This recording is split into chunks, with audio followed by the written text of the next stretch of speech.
मोदी जी ही कहते हैं कि हम किसान सम्मान निधि देंगे, तो हर साल किसानों को वो हर महीने 500 रुपया दिया जाता है। वो किस बजट में जाएगा? अप्रॉक्स 70,000 करोड़ खर्च होते हैं। अप्रॉक्स कितने खर्च होते हैं? 70,000 करोड़ खर्च होते हैं। उस 70,000 खर्च करने से किसानों को, एक किसान को महीने में कितना मिलता है? 500 रुपया। मतलब एक दिन की मजदूर जो अगर मजदूरी करने जाता है तो उसको 500। अब इंडिया में क्या है ना कि इंडिया ये पॉलिटिकल कंट्री हो चुकी है। आप कुछ भी बोलिएगा ना, अगर आप कुछ सुझाव के लिए बोलिएगा तो किसी ना किसी को खराब लग जाएगा। मोदी जी को वैसे बोल रहे हैं। भाई साहब बात समझो, उस इंसान की भी प्रॉब्लम क्या है। 70,000 करोड़ खर्च कर रहे हैं तो किसान को कितना मिल रहा है? 500। अगर वही 70, अच्छा जो किसानों को दिया जा रहा है किसान सम्मान निधि 500 रुपया महीना, किसान इतने मजबूर है ना, इतने मजबूर है कि उनके लिए 500 रुपया वैल्यूएबल है। बात ये नहीं कि वो 500 रुपया कम है, वो वैल्यू है। तुम 500 रुपया किसी छोटे बच्चे को दे दो ना, तुमको भगवान की तरफ मानेगा। और बाप सबसे अच्छा रिश्तेदार तुम ही। बचपन में जो रिश्तेदार 10 रुपया दे दिया वो देवता, और जो रिश्तेदार पैसा नहीं दिया, तेरा का पहाड़ा पूछ लिया, आदमी शराब देता था, आदमी धंस जाई। नहीं समझे? तो आप बताओ 70,000 करोड़ रुपए जो खर्च किए जा रहे हैं वो रेवेन्यू एक्सपेंडिचर है या कैपिटल? रेवेन्यू। अब सोचो, अगर वही 70,000 करोड़ अगर वो कैपिटल में खर्च किया जाए तो हर गांव में एक गोदाम बन जाएगा गवर्नमेंट का। अब किसान अगर गेहूं काट लिया है तो काहे लिए ओकरा टेंशन है कि हमारा गेहूं कहां रखेंगे, सड़ जाएगा, तभी तो गोदाम है ही है यहाँ पे। अब आप उससे गेहूं खरीद लीजिएगा 16 रुपया 18 रुपया।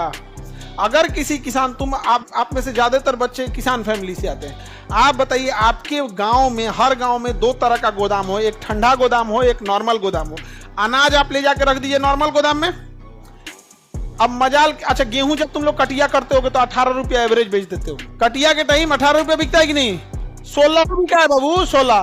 क्योंकि जो व्यापारी होता है ना, ट्रैक्टर लेके गाँव में घुस जाता है, 16 रुपया लाद दो यहाँ पर। और वही 16 रुपया 3 महीना बाद, ज्यादा दिन बाद नहीं, तुम्हारा अप्रैल में कटिया हुआ है ना, अभी तुम 16 रुपया खरीद के दिखा दोगे, नहीं मिलेगा तुमको। 26 रुपया 28 रुपया ऐसे मिलेगा, 26-27 मिलेगा, मिल ही नहीं सकता है। मजबूरी किसान की, कहाँ रखेगा, सड़ जाएगा उसके यहाँ पे। तो जो 70,000 करोड़ रुपए हम लोगों ने रेवेन्यू एक्सपेंडिचर में खर्च किया, अगर हर गांव में एक ठंडा गोदाम हो जिसमें वो सब्जी रख सके, एक नॉर्मल गोदाम हो जिसमें वो अनाज रख सके, तो वो 70,000 करोड़ अगर गांव गांव में खर्च हो और उससे क्या बन जाए? Cold store. तो किसान को आपको चिल्लाना ही नहीं पड़ेगा कि हम मिनिमम सपोर्ट प्राइस देंगे, हम आपका किसान इतना में खरीदेंगे। भैया फर्स्ट क्लास वहां पे। अच्छा, अब आज नॉर्मल इंसान सोचेगा कि भैया 16 रुपया गेहूं बिक रहा है तो आम पब्लिक को तो फायदा होगा। नहीं, आम पब्लिक को फायदा नहीं होता है। जो व्यापारी खरीदने वाला है ना, उसके पास गोदाम है, वो 16 रुपया खरीद लिया है, और आम पब्लिक को बेचेगा 28-30 रुपया यहाँ पर।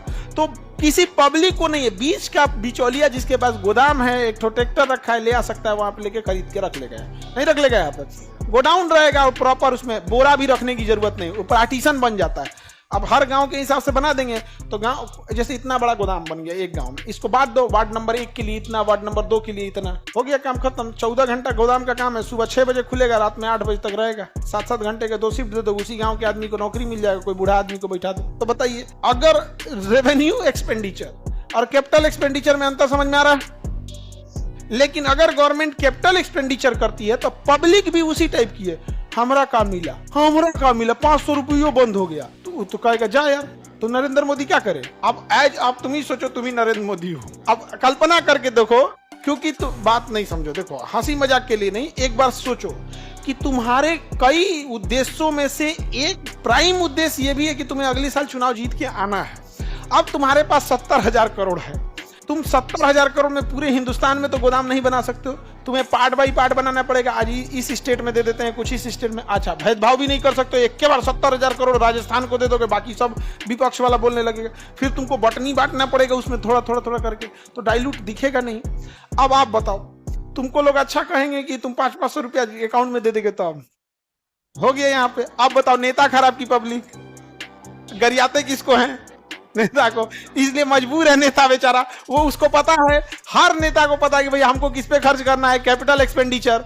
खर्च किस पे कर रहा है? Revenue expenditure. क्यों? रेवेन्यू एक्सपेंडिचर फटाक से दिखता है कि नहीं दिखता है? हम फट दिखने लगेगा यहाँ पे, तो हो गया यहाँ पे। अब आ गए बाप रे बाप, बड़ी तेज पल्ला पलट लिया सर, तुरंत कर रहा है कि ना सर आज तो वही है, लेकिन करेंगे ये वाला नहीं समझे? तो ये एक बड़ा भारी समस्या है। लेकिन अगर यही डिसीजन तुम अंबानी को दे दो, अडानी को दे दो, उसको टेंशन नहीं, उसका पेट भरा है। जिसका पेट भरा है उसको मतलब नहीं, तुम घुसियाइए जाओगे तो क्या होगा, घुसियाइए रहो, हमको ना मतलब है। हमको खर्चा किस पे करेंगे? कैपिटल एक्सपेंडिचर पे। समझ आ गया कि नहीं आ गया? अच्छा, जितनी बहाली निकली है चुनाव में, वो किसके पे लोड बढ़ाएगा?